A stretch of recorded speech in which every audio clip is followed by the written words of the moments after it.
boys and girls, Mrs. Blackburn here today for the writing lesson. Let's go ahead and begin.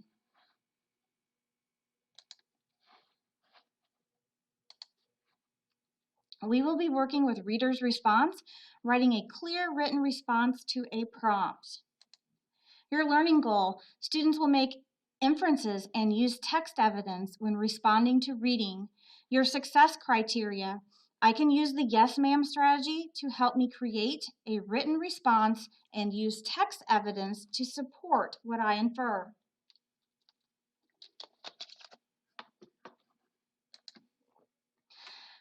All right, we're going to look at this writing question down here below. Sammy faced discrimination, but he still achieved a lot.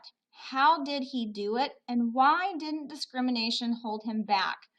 The Sammy we're discussing is Sammy from the book that we read last week, 16 Years in 16 Seconds, the Sammy Lee story. This was the book about the Olympic diver. So, when we look at the yes ma'am strategy, we look at how the acronym MAM. So the first M is actually an inference, if you remember that. So you will repeat keywords from the question and provide a general answer / inference, okay?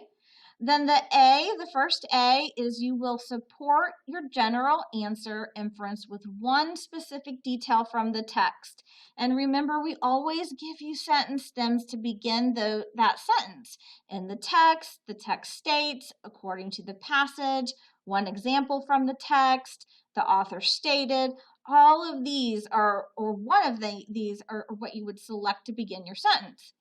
Then, because we really want a strong response to the question, we want to use a second example from the author. Support your general answer inference with a second specific detail from the text. And then you will again begin with the conjunctive adverb. In the text also states, according to the passage, a second example is, so you want to use those. And then finally, you wouldn't just stop writing there, you will end with your final inference. That would be the me part again. Restate the answer inference with this shows, this just demonstrates, these details prove, and then a connecting word. So let's move over here and look at our silhouette.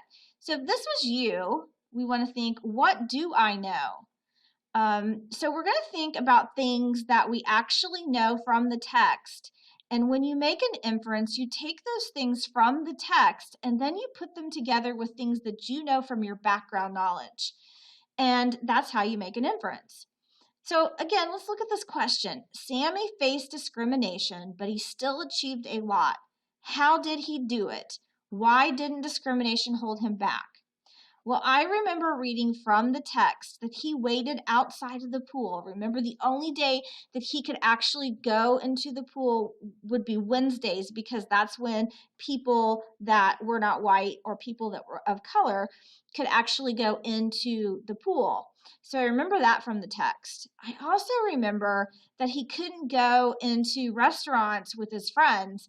Even after he became a doctor and he achieved so much, he actually could not go into certain restaurants.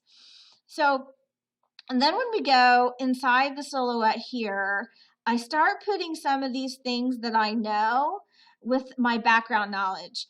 I know that he didn't quit when his father wanted him to be a doctor. And to me, with my background knowledge, I know that that shows determination. He just didn't give up.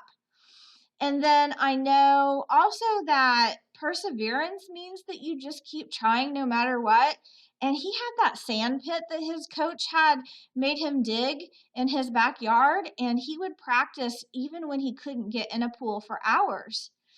And then finally, I know that he took all that criticism from his coaches, and he didn't get upset or angry. He just took everything that he could from his coaches and tried to get better and tried to improve. So all of those things are help me with my first M to help me make an inference about what exactly helped him face this discrimination and still achieve so much that he did. So let's go ahead and answer the question now. Okay, so again, this is from the book 16 Years and 16 Seconds, the Sammy Lee Story. And here's our question. Sammy faced discrimination, but he still achieved a lot. How did he do it, and why didn't discrimination hold him back? So we're going to use the yes ma'am strategy to answer the question. Okay, so for my first M, I took part of the question for my answer. Sammy faced discrimination, but he never gave up on his dream to become an Olympic diver because he had determination. So I took things from the question, I took things from the text, and then I made an inference. That inference is that from my background knowledge, I know that shows determination. Okay, didn't say that exactly in the book, but I put the two things together, which helped me make an inference. Now, I have to use something from the text to support my inference and my statement from my M. And then I will start it with a conjunctive adverb. In the text, it states he waited until the pool was open for people of color so he could practice. Okay? So that's something that supports this. If he's waiting until the pool was open, he didn't give up. He didn't say, well, I can't swim whenever I want to. He said, I'm just going to wait and I still want to practice. So that to me, again, shows determination.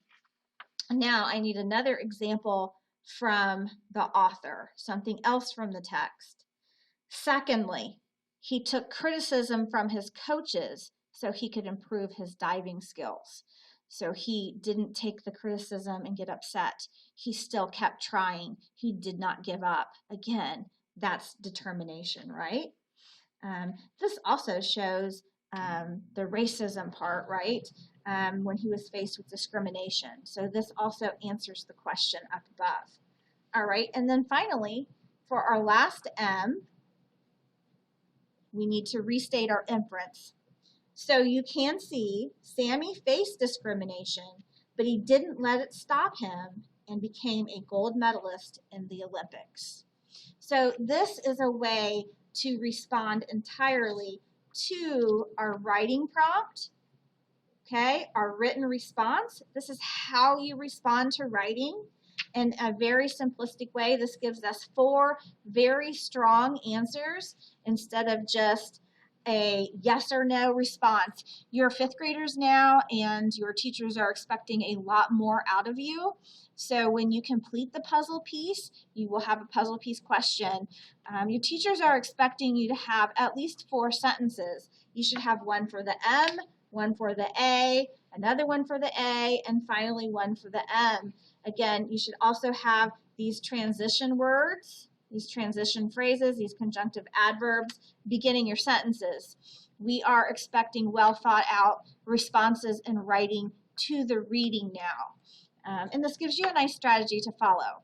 Good luck, and reach out to your teachers if you have any questions. Have a wonderful day and good luck on the assignment.